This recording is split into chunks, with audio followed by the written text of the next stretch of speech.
नमस्कार. आज आपण बनवूयात कटहलची बिर्याणी, फणसाची बिर्याणी. तर मला ना बरेच कमेंट येतात की अश्विनी तू मराठीमध्ये का नाही बोलत, तू हिंदीमध्ये व्हिडिओज का टाकतेस.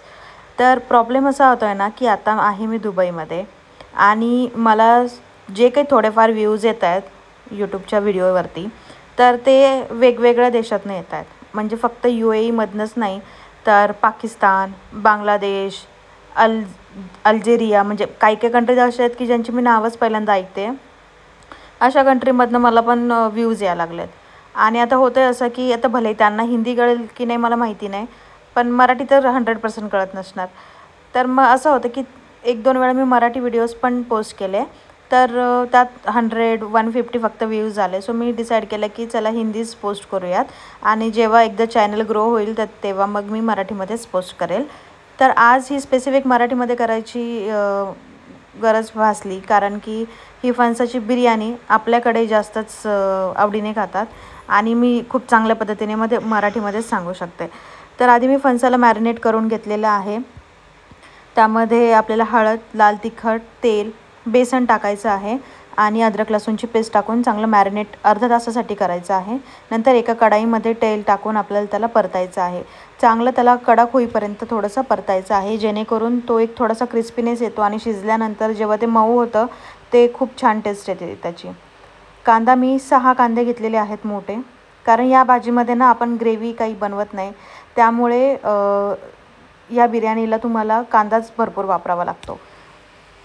कांदा आणि अद्रक लसूणची पेस्ट आपल्याला चांगली परतून घ्यायची आहे. कांद्याला आपल्याला चांगलंच शिजवून घ्यायचं आहे तेलामध्येच. तर आता मी बिर्याणी मसाला मिक्सरमध्ये बारीक केला आहे, कारण की जे तोंडामध्ये कच्चा मसाला येतो तो माझ्या घरामध्ये किंवा मला पर्सनली आवडत नाही. त्यानंतर बिर्याणी मसाला, लाल तिखट, मीठ, हळद आणि थोडासा धने पावडर टाकून मी पेस्ट बनवून घेतलेली आहे. बघू शकता हे किती छान पद्धतीने भाजले गेलेले आहेत. कांदाही आपला बऱ्यापैकी परतत आलेला आहे. आता या स्टेजवरती जेव्हा तुम्हाला असं वाटेल की कांदा तुमचा अर्धा झाला आहे परतून, तर त्यावेळेस तुम्हाला त्यामध्ये आपण जो मसाला पाण्यामध्ये ॲड करून ठेवला होता, पेस्ट बनवून ठेवली होती, ती ॲड करायची आहे आणि त्यानंतर मग त्याला चांगलं परतायचं आहे.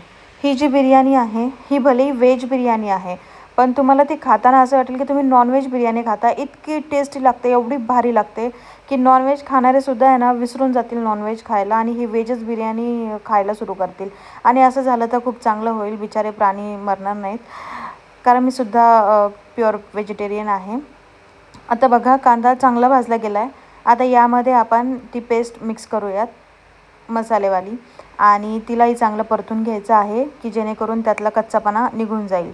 त्यानंतर आपल्याला या स्टेजवरती दही ॲड करायचं आहे. दही मी 2 चम्मच घेतलेला आहे आणि थोडीशी फ्रेश क्रीम घेतलेली आहे. हो, तर थोडीशी फ्रेश क्रीम तुम्हाला ॲड करायची आहे. त्याने बिर्याणीला टेस्ट खूपच भारी येते. एकदा ट्राय करून बघा. वियर्ड वाटत असेल ऐकायला, पण नाही, तुम्ही एकदा ट्राय करून बघा, याने टेस्ट खूप छान येते. कधी कधी आपल्याकडनं बिर्याणीमध्ये मीठही जास्त पडतं त्या भाजीमध्ये, तर त्यावेळेसही तुम्ही फ्रेश क्रीम थोडीशी टाकलीत आणि 1-1.5 चमचा तूप आणि थोडंसं लिंबू पिळलं तरी तुमच्या भाजीतलं किंवा बिर्याणीमधलं मीठ कमी होतं. तर अजून मी थोडीशी पेस्ट टाकलेली आहे फ्रेश क्रीम आणि त्याला चांगलं मिक्स करून घ्यायचं आहे. यानंतर आपण जे फ्राय केलेले आहेत ते याच्यामध्ये टाकायचे आहेत फणसं. बघू शकता त्याला कलर किती सुंदर आला आहे फणसांना.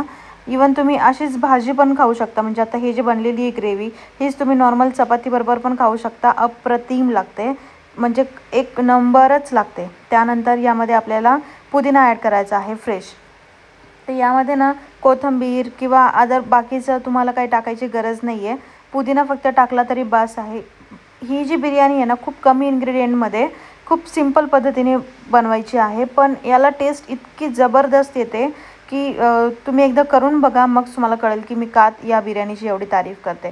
आता आपण राईस बनवूयात. त्यासाठी मी पाणी गरम केलेलं आहे. बिर्याणीच्या राईसला कधीही अशा उकळत्या पाण्यामध्येच टाकायचं, जेणेकरून राईस तुटणार नाही आणि लुसलुशीत आणि एक एक दाणा असा मोकळा मोकळा शिजतो. त्यामध्ये मी थोडेसे खडे मसाले टाकलेले आहेत, लिंबू कट करून टाकलेला आहे आणि जेव्हा पाणी असं उकळायला लागलं आहे भरपूर, त्यावेळेस मी तांदूळ टाकलेला आहे. त्यानंतर आपल्याला मोठ्या फ्लेमवरतीच ते 4 ते 5 मिनटं शिजवून घ्यायचं आहे. इकडे बघू शकता आपली भाजीही रेडी आहे. फणस हे थोडंसं कच्चं असतं, त्यामुळे त्याला प्रॉपर शिजवून नंतरच त्याचं लेअर करायचं. अदरवाईज मग भात शिजला जातो आणि फणस बिर्याणीमध्ये कच्चा कच्चा तोंडाला लागतो. आता बघू शकता भात किती छान उकळला आहे, किती पांढरा शुभ्र दिसतोय तांदूळ, बिकॉज आपण त्यामध्ये लिंबू टाकलेला आहे, त्यामुळे त्याचा पांढरेपणा टिकून राहिलेला आहे. मीठ, लिंबू सगळे ह्या गोष्टींनी भाताला चव इतकी छान लागते. आता ही भाजी तयार झालेली आहे. भाजी हाताने थोडीशी दाबून बघायची की ती चांगली शिजलेली आहे की नाही. त्यानंतरच आपल्याला यामध्ये ते लेअरिंग करायचं आहे, नाही तर भाजी कच्ची राहील. मी सारखं सांगते, भाजी चांगली शिजवून नंतरच लेअर लावायची आहे.